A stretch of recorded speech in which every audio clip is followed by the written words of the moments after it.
I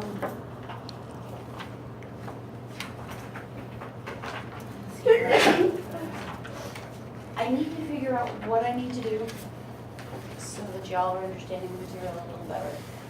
The test grades were not what I like to see, and these tests are gonna get much, much, much, much harder than what this material is, okay? So I want you to think about some things that what could I do to help you out. If you want a more detailed announcement, don't expect it till Friday night, because there's no way I can do it till Thursday afternoon if I'm gonna make it more detailed. If it's gonna be more detailed, the questions are gonna be harder.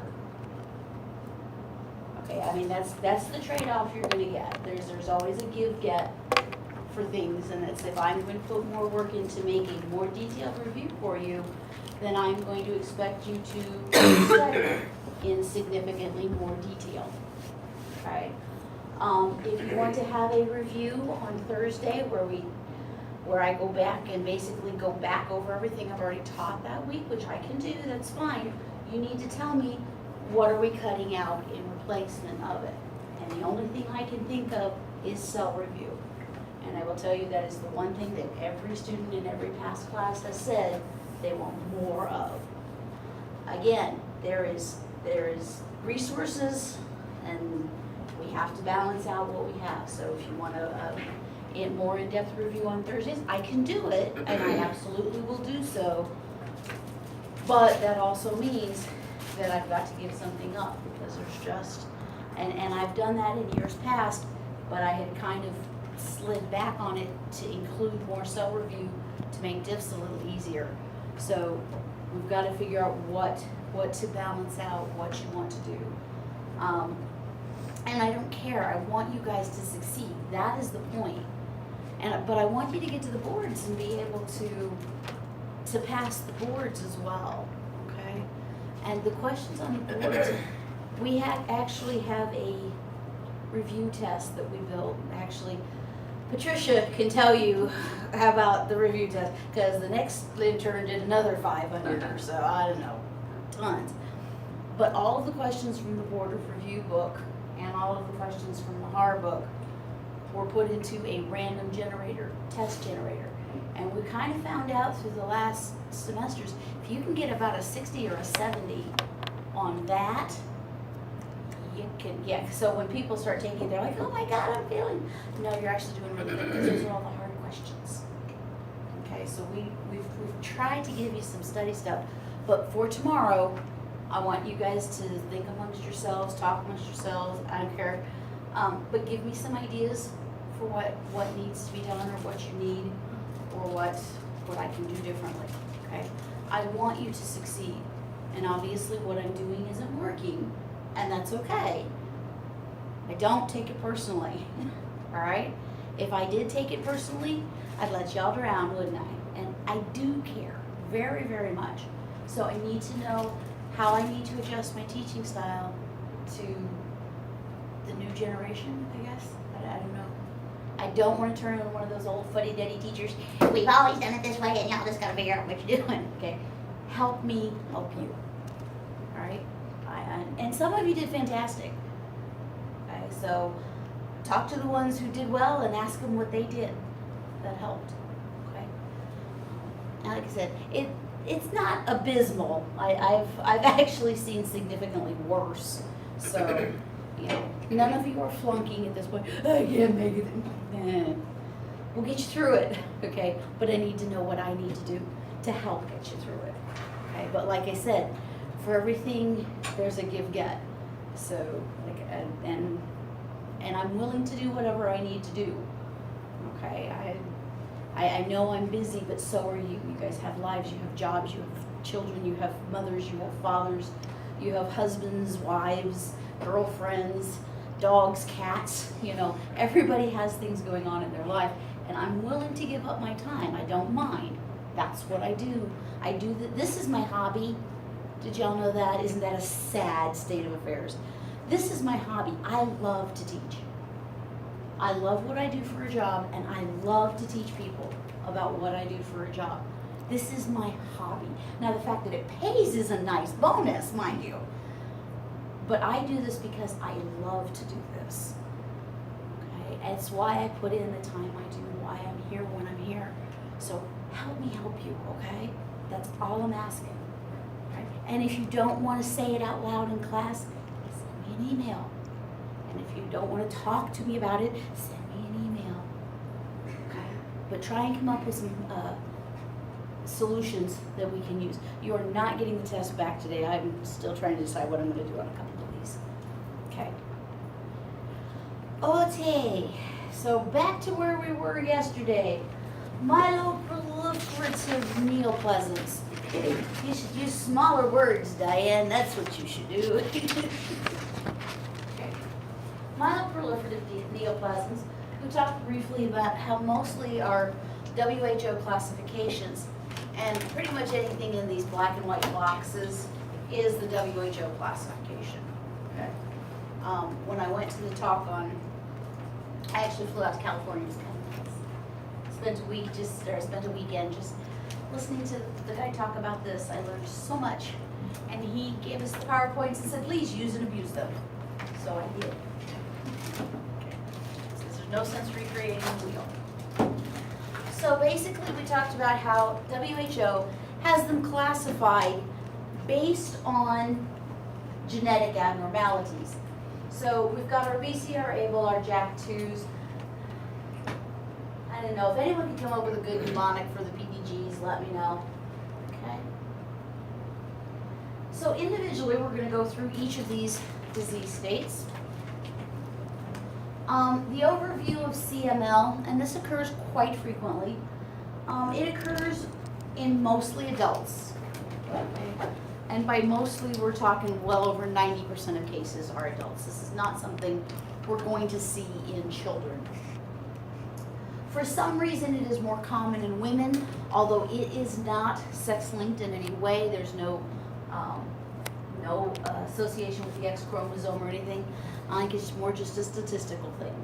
Okay. Increased numbers of both mature and immature forms in the peripheral blood, up to and including blasts. Frequently, the peripheral blood will look like a bone marrow smear. And I've seen both, so I mean that literally. Okay? So you literally will see blasts, pros, myelos, metas. Okay? Everything is going to be in that peripheral blood, which is why I make you all count one, because if you can count a CML slide, I can let you go on anything, because those things are nasty. Okay? They are hard to count. But once you've got one of those down, I know you know what the immatures look like. Okay? We do see an infiltration of the gums and the organs. We talked about that yesterday. There's just so many white cells, they gotta go somewhere. Okay. We're going to see a decreased LAP, and LAP stands for leukocyte alkaline phosphatase. Pretty small. I ain't spelling it out loud. Leukocyte. Y'all got that one right? Mm-hmm. Alkaline.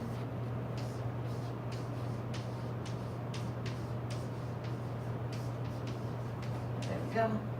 And how do I spell that? LAP. Because if you say a leukocyte alkaline phosphatase stain, they're going to look at you and go, what? LAP. LAP is one of those tests. Remember I told you there are 2 PowerPoints. At the end of the PowerPoints, the less frequent hematology, and I don't know, there's 2 of them that talk about hematology tests. I don't go over those in class. This is one of the tests that's in there that explains it a little more in detail. Okay, those last 2 PowerPoints are additional information to present, or stuff that I talk about in lab, so you don't have to take so many notes in lab. Yes? So phosphatase makes me think that's the enzyme that breaks down phosphate. Yeah. Is phosphate not something that you would use, or is that just extra phosphate that's breaking? It's just a way we treat the cells to release what's the enzyme that's in the granules, so that we can stain it. Yeah, it's just a method of staining. We're also going to see an increase in uric acid, hyperuricemia. Nobody calls it that. We get an increased uric acid. Okay. We'll let Barb talk more about that when she gets chemistry. Presence of the Philadelphia chromosome is diagnostic of CML, but only actually I probably need to step that back a little bit. You don't have CML without the Philadelphia chromosome, but just because you have the Philadelphia chromosome doesn't mean you have CML. We do have some ALLs that are BCR-ABL positive. Okay. The important thing to remember here is this decreased LAP. Okay. The decreased LAP means that basically production, while there's a ton of it, while we're definitely, our assembly line is in overload, it's going at a normal pace. Okay? So what? Why do I care? Do you remember we talked about leukemoid reaction, right? What is leukemoid reaction? Left shift. It's the one with the left shift. So what we're going to do here, if I have a leukemoid reaction, yeah, I'm not going to have blasts if I have a leukemoid reaction. But if I have a severe left shift, I'm going to see metas and mylos. And so if I'm looking at the smear and I need to be able to tell the difference between CML and the leukemoid reaction, and keep in mind this stuff was developed before we had all of the rapidly available genetic testing, if I need to be able to tell the difference between the two, in a leukemoid reaction, my production is more, but more importantly, it's rapid. Okay? I've had to step up the production line and start putting out cells rapidly. So the LAP score on that is going to be high. Write that down. The LAP score on a leukemoid reaction is going to be elevated. The LAP score on CML is going to be near 0. And we will talk later about, we will look at some pictures of the LAP score. Have an LAP kit, we'll see if it works. I'm not holding my breath. Yes? Can you say that one more time? I want to make sure I got it down right. The leukemoid reaction has an elevated LAP, and the CML has an LAP near 0. And the LAP means what? It's a stain. It's a leukocyte alkaline phosphatase stain. Okay? And like I said, we're going to talk about the test much more in depth in a week or so. Okay. We're going to look at pictures in lab. Like I said, I've got the kit. I'm going to try it. I'm not holding out much hope. The last time I tried it, it didn't work so good. What's it staining? It's Sorry. staining for leukocyte alkaline phosphatase. It's staining for that enzyme.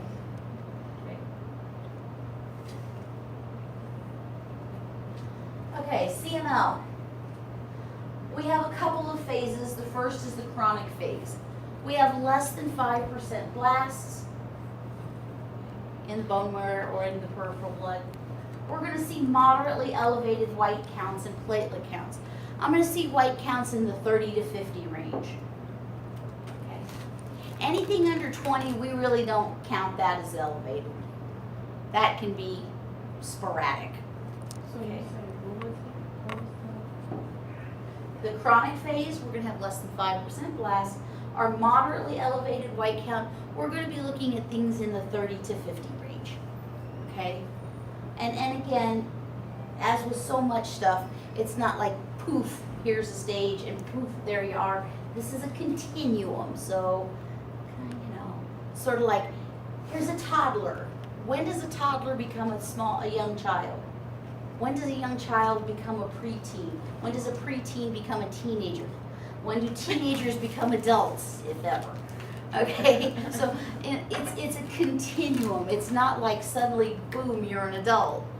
You know, you get there kind of slowly, and exactly where you split those stages can be a little bit iffy. Okay. We're going to see all stages of myeloid cells. We are going to see blast. We are going to see pros, very few, but pros. We're going to see metas, mylos, bands, and segs. We're also going to see nucleated red blood cells, and we'll talk more about those later, but those are immature reds. We're going to see all kinds of immature granulocytes all over the place. The accelerated phase, we're going to see a marked increase in our peripheral blood counts. I know, I'm lazy, I should have typed that all out, but I was in a hurry. In our peripheral blood counts. Marked increase, we're going to see these in excess of 50,000. Generally, they'll get up to about 200,000. And again, nobody told CML what the rules were, so these are kind of generalizations based on my experience. Not hard and fast rules. Diane said that to be, no. Okay. We're going to see between 15 and 19% blast in the peripheral blood and in the marrow. Why only to 19? That's right. That's the answer you should be able to spit right back at me. Because at 20% it becomes acute. Yes? You said 15, is it supposed to be 15 or 5. Somewhere between here and here. We're going to see an increase in marrow fibrosis, and I talked about that yesterday. That's where the marrow becomes so impacted that it's not functional anymore. We're going to see marrow dysplasia. What does dysplasia mean? I told you that one yesterday when we talked about the myelodysplastic syndromes. Plasia means creation or formation. What does what does the prefix dys mean? What was that? Difficult? Not difficult. Abnormal, weird. Okay.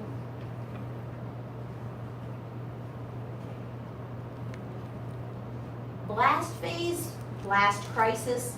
We talked about this again yesterday. This is where we see the blasts just become more and more. Basically, the cells are getting spit out so fast that they're not growing up at all. That they're not getting to any kind of mature stage. It's just spitting out blasts. And blasts, as far as their activity in fighting bacterial infection, 0. They are totally ineffective in fighting off infection. Okay? So we're going to see increased number of blasts in the peripheral blood and in the marrow. We're going to see a decrease in the number of cells until we hit the 20% mark, at which point we are now in AML. And occasionally what we'll see is almost a shutdown of the myeloid system, of the myeloid line, and wind up with ALL instead, or acute lymphocytic leukemia. AML is acute myelocytic leukemia, ALL is acute lymphocytic. Okay. So sometimes we'll see the overproduction of myeloid cells will go so far as to shut the whole system down, and we will wind up with acute lymphocytic leukemia instead.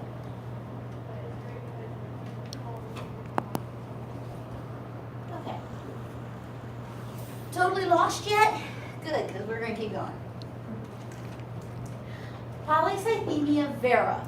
Vera means true, or verified. Okay? It's true.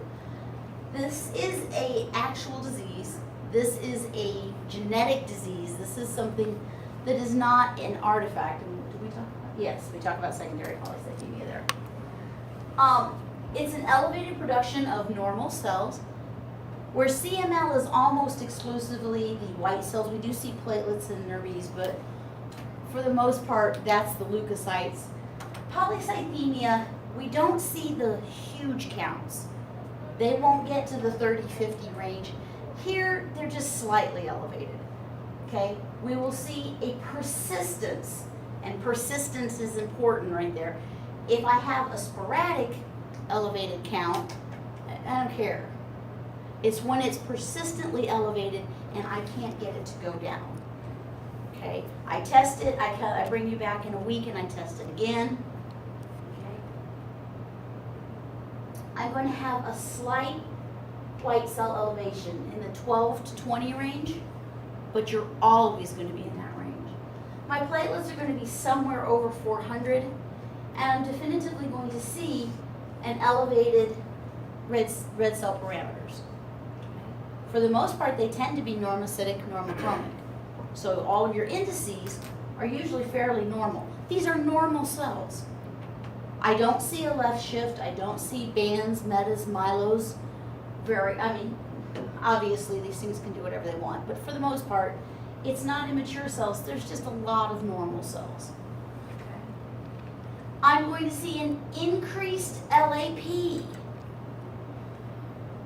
Okay, so that's going to help differentiate it from CML. If I have a patient who has a persistently elevated white count, one of the tests they frequently order is an LAP. That's an older test. There are newer, better tests, but that's still one you do see. We send them out periodically. An elevated LAP is going to go with polycythemia. A decreased LAP is going to go with CML. It can progress to acute leukemia, but truthfully, not real commonly. It may progress, unfortunately, to fibrosis, again, where the bone marrow just becomes so overstressed and impacted that it's not producing cells.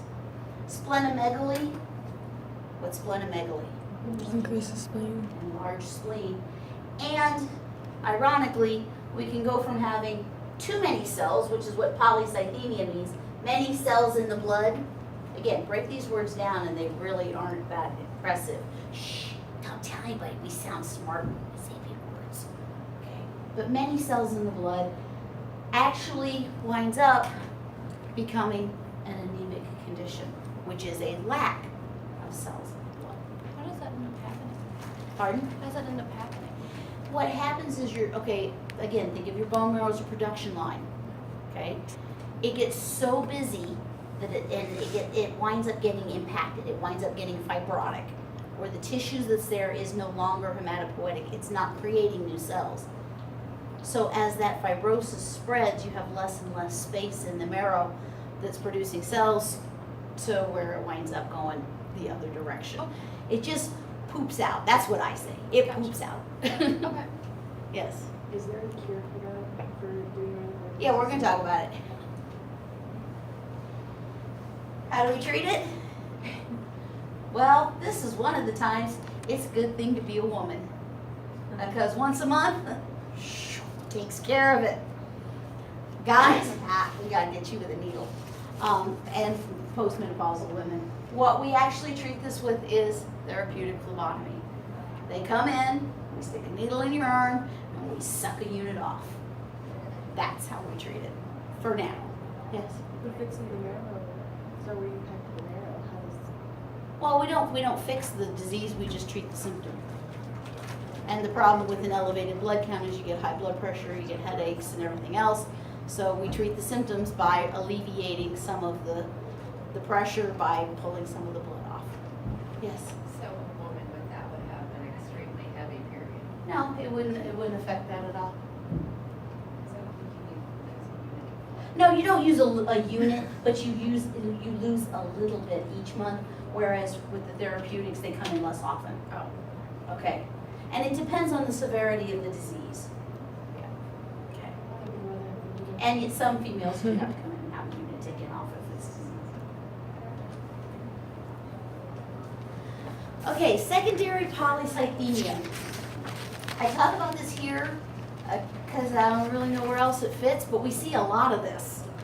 We're going to see this a lot more than we're going to see polycythemia, than we're going to see the PV. In this, we see only erythrocytes. We're going to see just a rise in the red cell, not the white and the platelet, because this has nothing to do with the bone marrow itself. Well, it does, but this doesn't have to do with the disease of the bone marrow itself. There we go.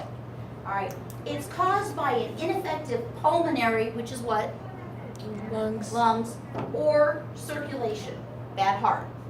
Okay? And we especially see this in people who have pulmonary heart disease, where they have both. We had a gentleman who came in over 20 years. Harry. When Harry came in, everybody knew it. Harry had a prescription that says therapeutic phlebotomy upon patient request. He knew when he needed to have a unit taken off. He is the only person anybody knows of who ever had a 10 million red count. 10 million, twice what you're supposed to have. We actually, when he came in and had a 10, the guy who was there working on our Sysmic or our Celdine at the time goes, "Can I have some?" And he routinely came in with an 8 or a 9. I mean, very commonly. But what happens in this case, remember we talked about cytokines, and what do cytokines do? They regulate hematopoiesis. They tell the bone marrow, make this kind of cell, okay? Well, erythropoietin, red cell, okay, erythropoietin is the thing that tells your bone marrow to make more red cells. And the way it does that, it's actually produced in the kidneys, because all of your blood goes through your kidneys every day. So the blood goes through the kidneys, and there are biofeedback mechanisms that check the oxygenation. If there's not enough oxygen in the blood, the kidneys are going to secrete erythropoietin. And the erythropoietin is going to go to the bone marrow, and it's going to say, make more red cells. That's the way this feedback loop works. Okay? What happens in this case is that you don't have good pulmonary function, so you don't have good oxygen exchange in the lung, and or you don't have good circulatory function, so the blood's not getting through the way it should, so you wind up with decreased oxygenation, right? You don't have enough oxygen in your blood. So it goes to your kidneys, and the kidneys say, I don't have enough oxygen. I'm going to secrete erythropoietin. The erythropoietin goes to the bone marrow and says, make more red cells. Bone marrow says, okay, and makes more red cells. Are those red cells going to be any more oxygenated than the ones we had before? No, because the oxygenation problem isn't with our red cells. It's with our pulmonary and our heart. So they're going to go to the kidneys, and the kidneys are going to go, I don't have enough oxygen. So I'm going to secrete erythropoietin, which is going to go to the bone marrow and say, make more red cells. And what's the bone marrow going to do? Make more red cells.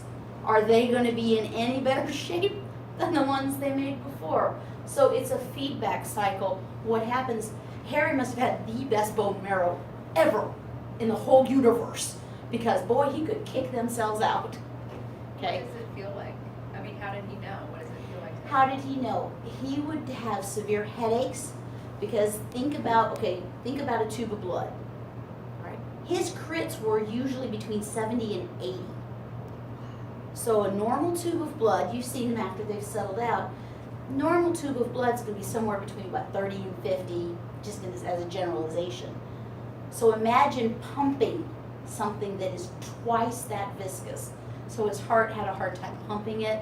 It would stall and kind of block up in the smaller vessels, and so he would have severe headaches. His eyes were always red because he had so much blood in the blood vessels. His skin was always just kind of a reddish color.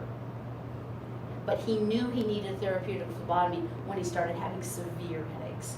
And the problem there also, the blood's not moving. And what do we know about slow blood flow? What does that put you at risk of? Clotting. Clotting. So they're at a severe risk of stroke. They're at a severe risk of heart attack, which wouldn't help the situation at all. When they take off a unit, do they ever, for somebody like him, do they ever give a bag of fluid to thin it? Or is it just? They because do they're not just sometimes. taking red cells. They they're usually taking just whole take it blood. off and have him drink a lot. Because the problem is the pressure is so high to begin with that really it relieves the pressure and he feels better anyway. His fluid retention is usually pretty good. Yes. Oh, he was on oxygen all the time, yes. Yeah, he was constantly on oxygen. But there's only so much. If the pulmonary is not working, you can pump all the oxygen into there you want, but that exchange is not So it's happening. the exchange mechanism. Right. Yeah, the O2 wasn't going into the cells. So this is secondary polycythemia. We see this much more frequently. This is much more common. It does tend to occur in older people, obviously, because why? That's who more commonly has pulmonary and circulatory issues. Okay, so, and unfortunately what happens is the blood gets thicker and thicker, which makes it harder and harder to pump. So your heart is working harder and it's not working right to begin with. So it really is, it is a very much a feedback situation, yes. I'm sorry, just again, be off topic, but would a lung transplant help with He this? was on the heart lung transplant list and he unfortunately passed away before he ever got his transplant. But yeah, many of the people who, people who are on the heart lung transplant frequently have this issue. So the difference between polycythemia vera and secondary polycythemia vera is a primary disease caused by a genetic mutation. Secondary polycythemia is a symptom that evolves as that evolves because of ineffective pulmonary and circulatory problems. Yes? Can children with like genetic disorders like cystic fibrosis and such develop that too? They can, but it's not real common. Usually the younger kids or the younger people, now it will evolve as they get older, but usually the younger ones, their body sort of adjusts to that lack of oxygen. And I'm afraid that's the extent of my knowledge on that for kids, but I do know that children are a little more flexible. Their body just usually tends to, the oxygen dissociation curve just shifts, and they tend to just learn to live with a little bit lower. Okay, these guys, their oxygen dissociation curve is pretty much shifted as far as it's going to go. You know, body's done everything else it can. This is a last resort of how to get better. Yes. So you said secondary polycythemia is primary disease caused by the No. Primary, PV, polycythemia vera, is a primary disease caused by a genetic mutation, specifically JAK2. Secondary polycythemia is just that. It is secondary to heart-lung problems. Essential thrombocythemia, it's JAK2. They got lots of platelets. That's about it. Not a lot more to that. You get high platelet counts. If you have a nice long survival rate, it really doesn't affect you unless you start winding up with thrombotic episodes. And for the most part, they just put these people on aspirin, Plavix, Eliquis, whatever the new latest one that comes out is. Okay, they just put them on platelet inhibitors of some sort. And then treating the symptoms, and the symptoms of this would be, increased risk of clotting. What's Yes. the JAK2 mutation again? Like, what It's is it? just the name of the mutation. It's a JAK2 mutation. If you look, this particular one is on this chromosome. I think this is a translocation. It's just how the gene mutated. Okay, and no, I actually don't know what. I don't remember. BCR-ABL is a translocation of 9 and 22. I remember that one because it's on the test a lot on the board exams. I don't remember what JAK2 is. Just flat out telling you. Somebody wants to Google it, go right ahead. Primary myelofibrosis, also or previously known as agnogenic myeloid metaplasia. I like primary myelofibrosis because that's what we called it even when the classification system called it that other word. Myelofibrosis is a lot easier to say. In this case, we see an increase in collagen deposits that infiltrate the hematopoietic spaces. It may be because of a collagen disorder, or it may be because of circulating immune complexes that are secondary to some disease states, and we're not going to go into that right now. We'll go into that in the fall. We're going to see an increased bone density. Okay, these people don't have broken bones very often because their bones are like super solid. Right?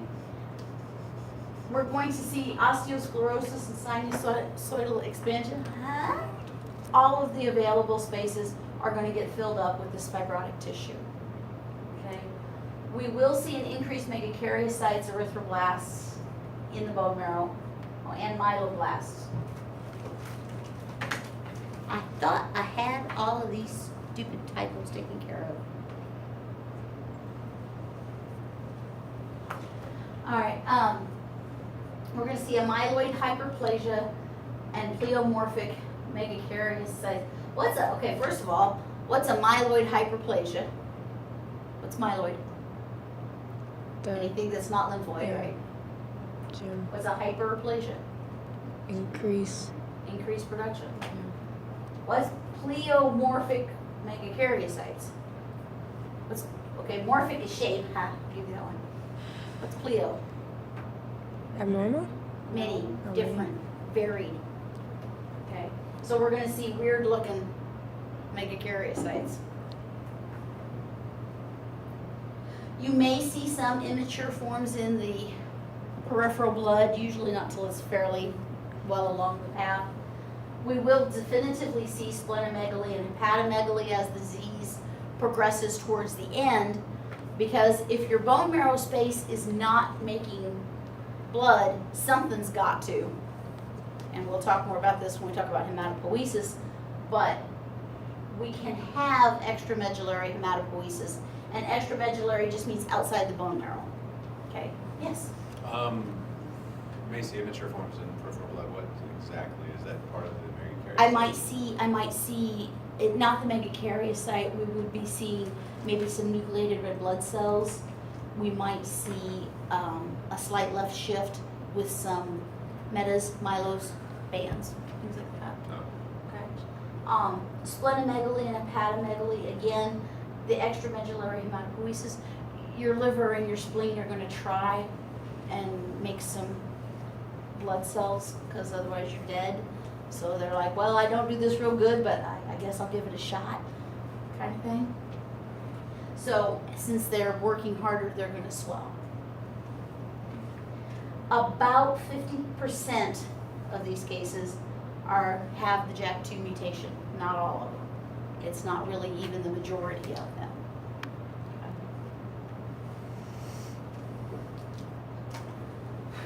That was the easy leukemias.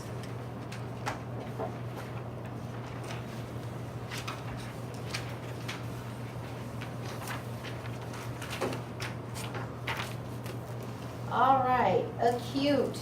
We are not going to do this whole thing today. No in hell.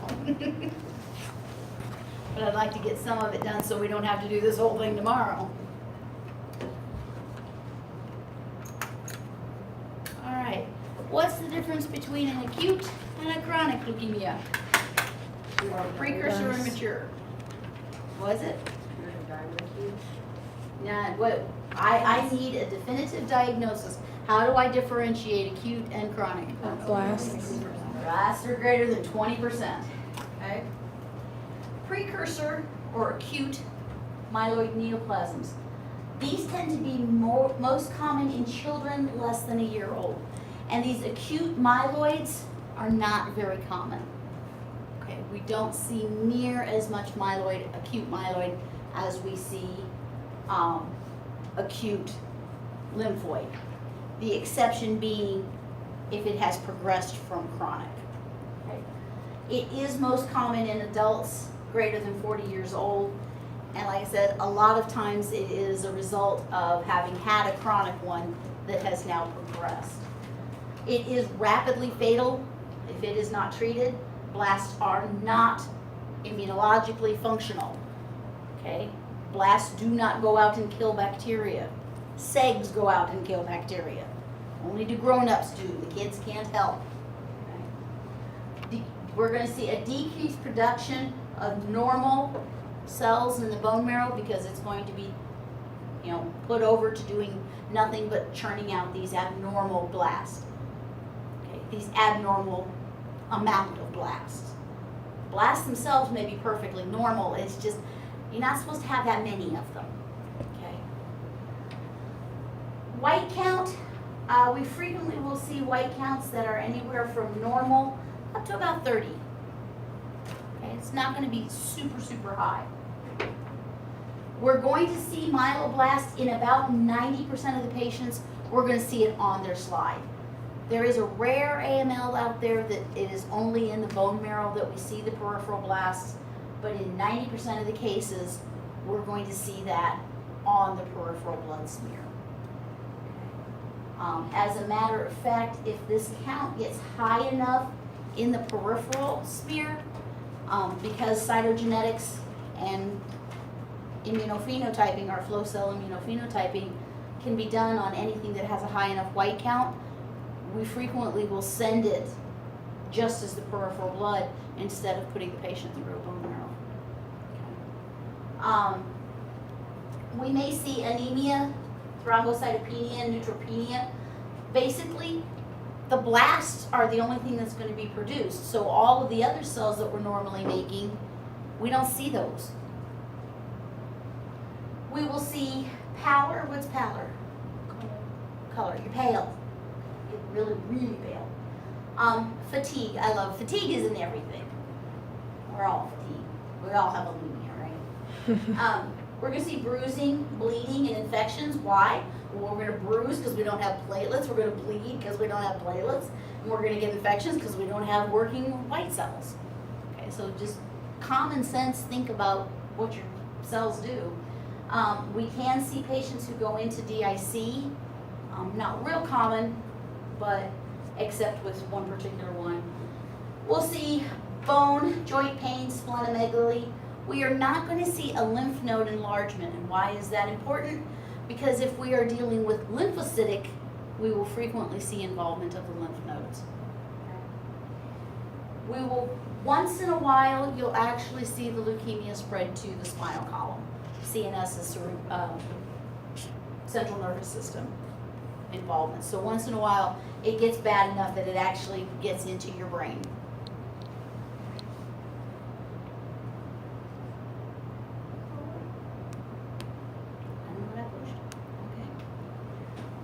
When we split these out, these are the AML, these are the myeloid.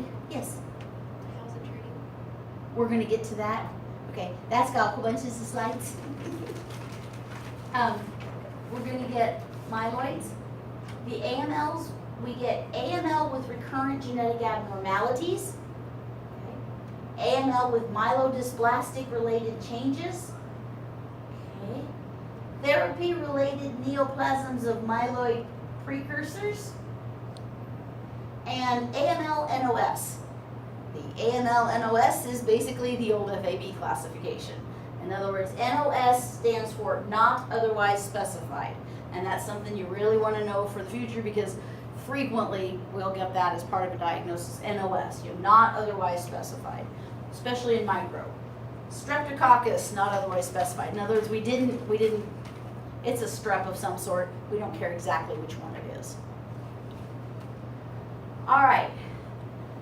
Something very important that changed between FAB and WHO. FAB number one had a 30% blast cutoff, but more importantly, WHO will call it acute myeloid leukemia, even if the blasts aren't greater than 20%, if this recurrent genetic abnormality comes back. Okay? So if you don't have 20% blasts, but you do have this gene rearrangement or this genetic problem, they're going to go ahead and call it and treat it before you get to that 20%. Oh, it's not yet, nope, it's not yet. Now you got 20% blast, now we'll treat it. No, if these genetic markers come up, they're going to go ahead and treat it, try and knock it down early. It has increased prognosis significantly in most of these.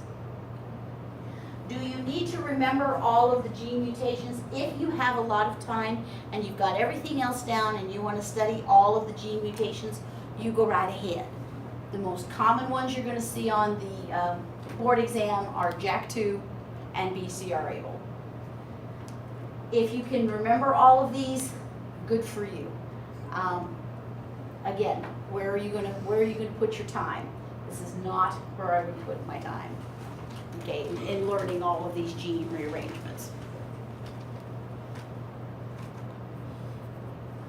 One of the most important ones that we have to deal with is acute promyelocytic leukemia. This is the FAB classification M3.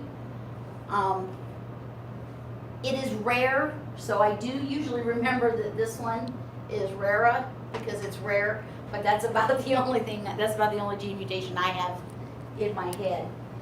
What's important here is that we're going to see promyelocytes. Duh, it's the name, okay? The problem with promyelocytes is they have these granules in them, these primary granules that are procoagulants.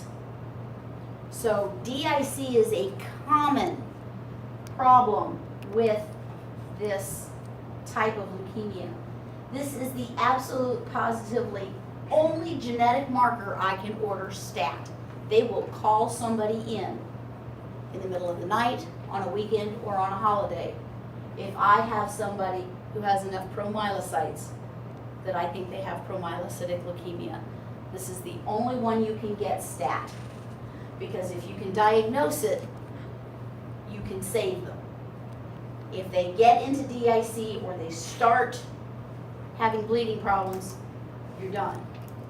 Okay, but if you can manage it early and manage it quickly, then their prognosis is significantly better. Okay? You have a hypergranular and a microgranular variant. Lovely. Okay. Hypergranular, you got lots of granules. Microgranular, you got little granules. Okay. Do I know the difference between the two? Yeah, in hypergranular, you got a lot. Do I know prognosis or what that means as far as anything else? No. Do they treat them differently? I don't know. Yes? Stupid question. When you say micro, is that little or little amount? Compared to The hyper? granules themselves are little. Okay. That's a very good Because question. you can have a hyper microgranular system. Yes. Okay. Yes. Although I don't know if they've ever seen, I don't know. Okay.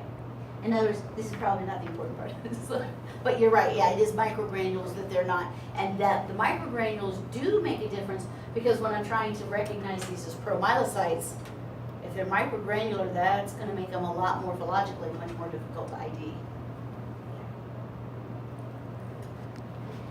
AML with maturation.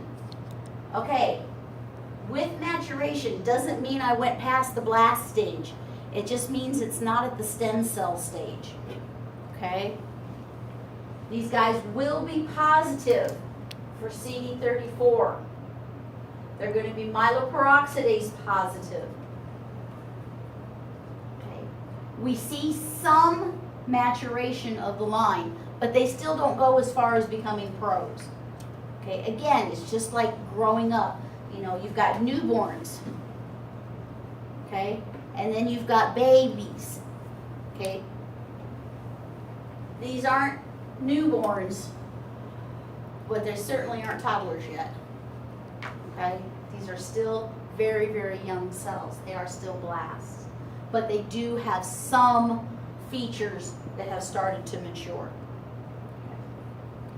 We may see hour rods, and an hour rod is a purple inclusion in a blast, and if we see it, we got a myeloblast.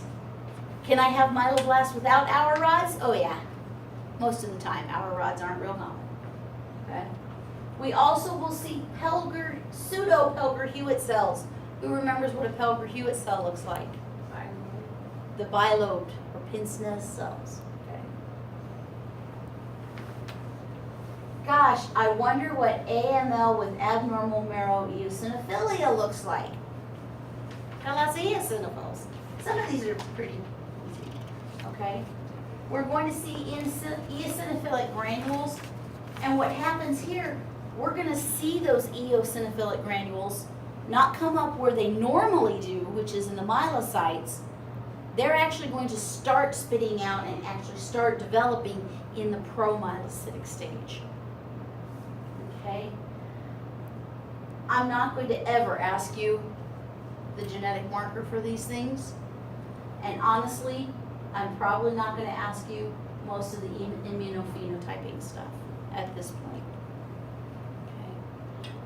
Remember on our differentiating leukemias worksheet or PowerPoint, there were things that said what CD markers are on what cells.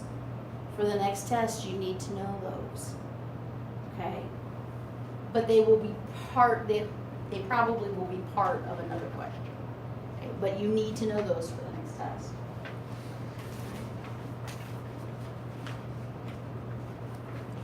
AML with myelodysplasia.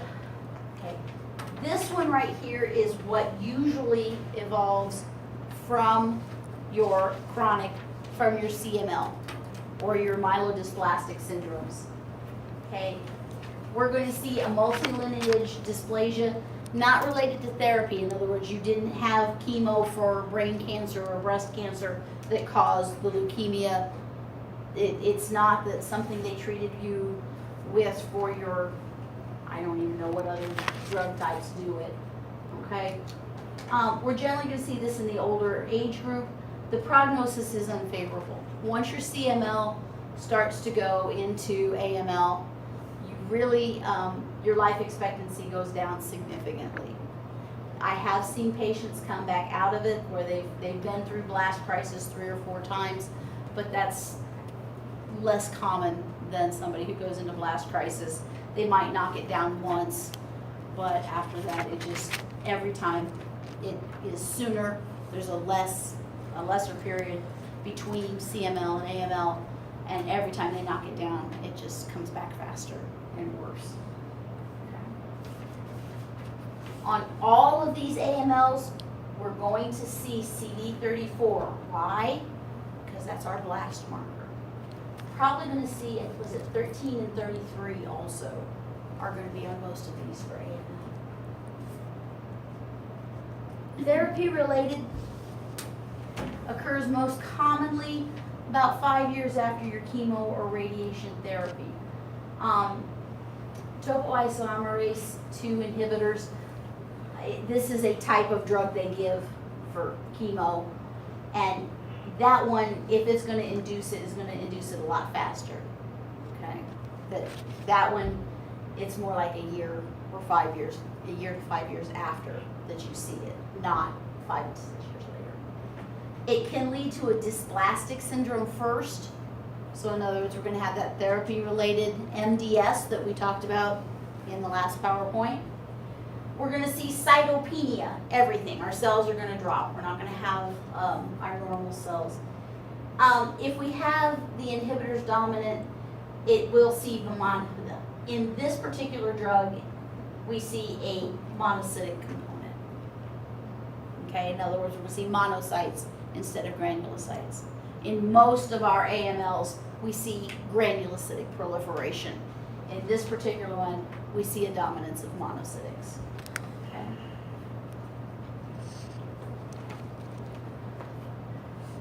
AML NOS. Well, that's somebody who's got AML and it doesn't fit any of the other categories. Okay. We're going to have more than 20% blasts because that's what AML is. We don't see a recurring genetic abnormality. They don't have any of those gene markers. We don't see myelodysplastic changes. In other words, for the most part, it's just a proliferation of normal blasts. Okay, you're not going to have weird things with it. There is no history of cytotoxic or radiation therapy. Immunophenotyping, again, we're going to see CD34 and HLA-DR markers. Most are myeloid precursors, which is 13 and 33.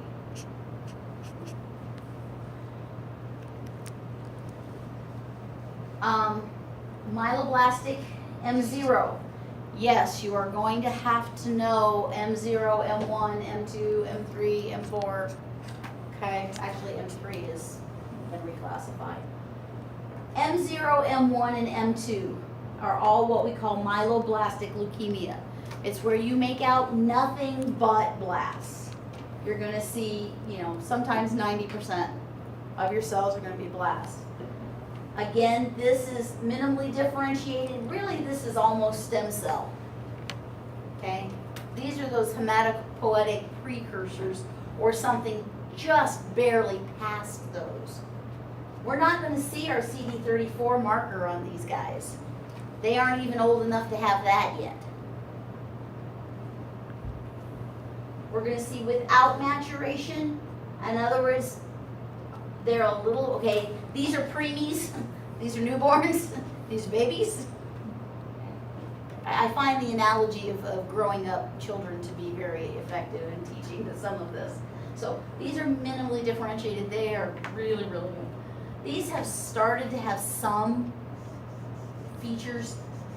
These are mature blasts, if that's, I mean, sounds like an oxymoron, but they're recognizable as blasts. And they're even starting to lose their blast markers, which means they're starting to get into the next stages. Okay. So M0, M1, and M2 are myeloblastic. M3 is that one that was reclassified, that's the promyelocytic. M4 is myelomono, which basically means that I've got granulocytic and monocytic. M5 is mono, and M6 is erythroid. Aren't those lovely?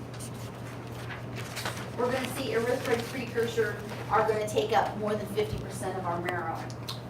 Okay. Pure erythroid leukemia is where greater than 80% of the marrow is erythroid.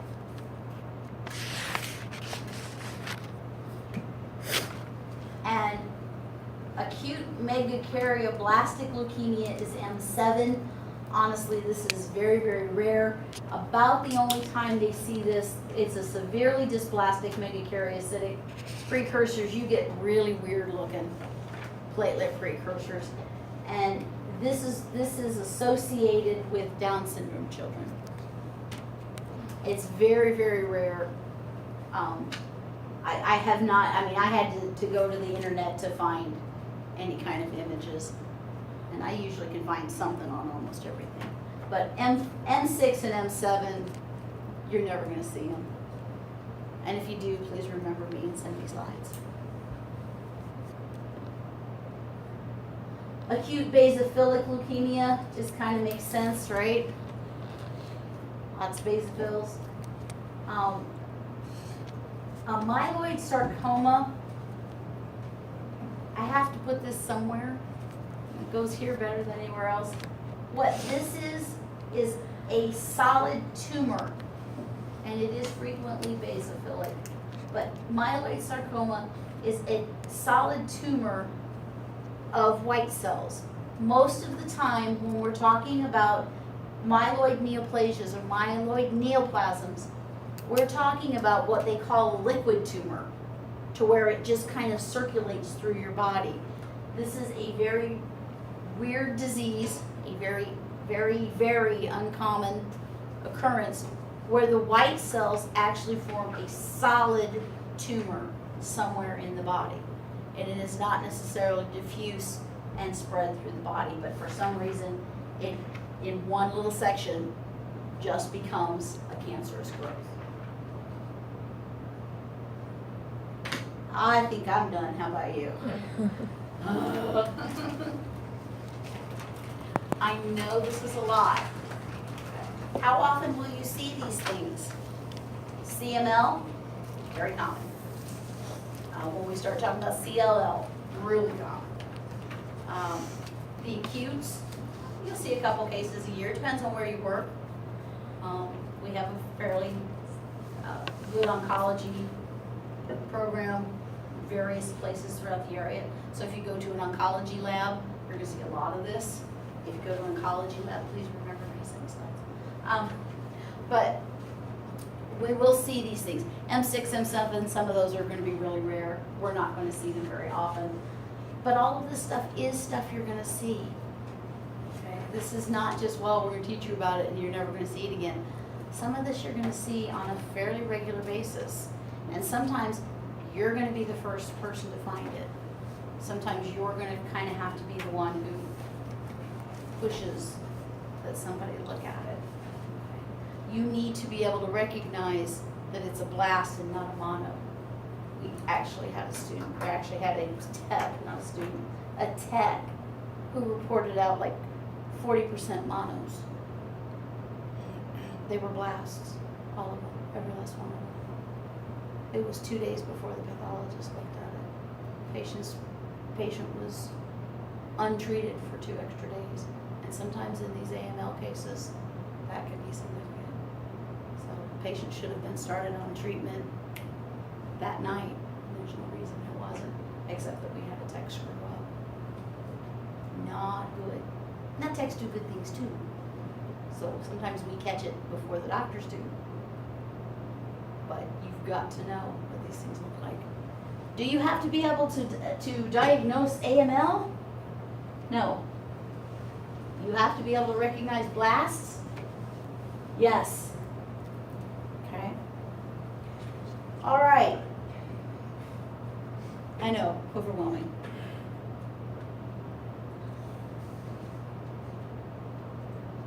What we're gonna do next is cell review. We're gonna take a break. Now is not the time to go to cell review. We're gonna take a break. And I want you to take a break today. Don't go get started in the lab. I want you to take a break, okay? When you come back, we're going to do cell review. What I want to do is go over red cells. I'm just using the PowerPoints that are currently up on Blackboard.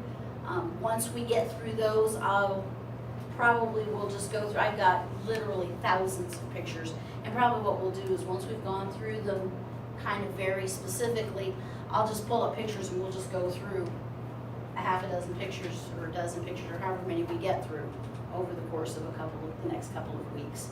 Okay, just pull them up at random. Okay.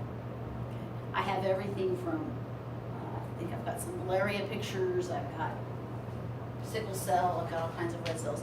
So today we're going to go over abnormal red cells. How do you guys feel about normal white cells? Feel pretty good about them? Okay, we'll change that soon enough. What I want to do today, how many of you got one CBC done already? Okay, how many of you have both CBCs done? Just the math. What? Just the math. Okay. I want to start this today. We're going to do slides. Melissa's going to be here at 10. She'll be coming in for the next few weeks to help us because frankly, you guys outnumber me. Okay? And when we start doing diffs, if you have a cell under your scope and you don't know what it is, I don't care if it's a blasted seg, and you are uncomfortable calling it, call one of us over. Okay, we tend to get chatty when we're bored, so don't let us get bored.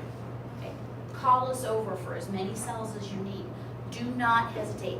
If you don't get these basic cells down, what do you think is going to happen when I start throwing some of the rest of this stuff at you? You're going to be lost. So every cell you come down, the first question we're going to ask is it a granulocyte? That's where you're going to start. Okay? Now, these are normal. These diffs I'm going to give you are normal. Well, at least I hope so, because you're going to do yours first. Okay. Oh, what is it? Oh my God, I'm going to die. It's a platelet. You're fine. Oh my God, I think I have a blast. It's a lymph. You're fine. The only time it hasn't been that was one of the students says, Diane, come take a look at my slide. I thought I was going to pass out. I mean, literally thought I was going to pass out. I'm like, oh. He goes, you know I have lymphoma, don't you? And I'm like this, oh, thank God you do. Terrified the heck out of me. I literally thought I was going to be on the floor because my blood just rushed to my feet. I go, you know I have lymphoma, don't you? No, I didn't. Oh God, that was scary. So none of you are allowed, if any of you have something I need to know about, don't let me see it first, tell me. You do know that I have leukemia, right? Okay, good, we're good. Okay. You don't want to be the one to tell us that we're gonna die? Yeah, no, I don't want to be the one to tell you you're gonna die.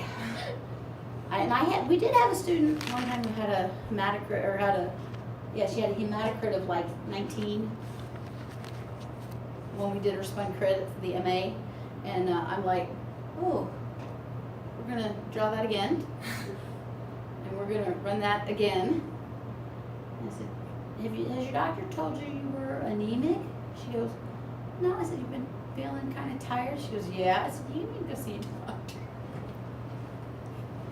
So, yeah, that's the worst I've ever had. But yeah, except for the lymphoma, and well, he already knew he had that, so. Okay. All right, 20 minutes. I don't want to see you before 9:30. I want you to take 20 minutes, take a break, chill. Well, I mean, you can come into the lab if you want to, but I don't want you to get started. I want you to take a nice break.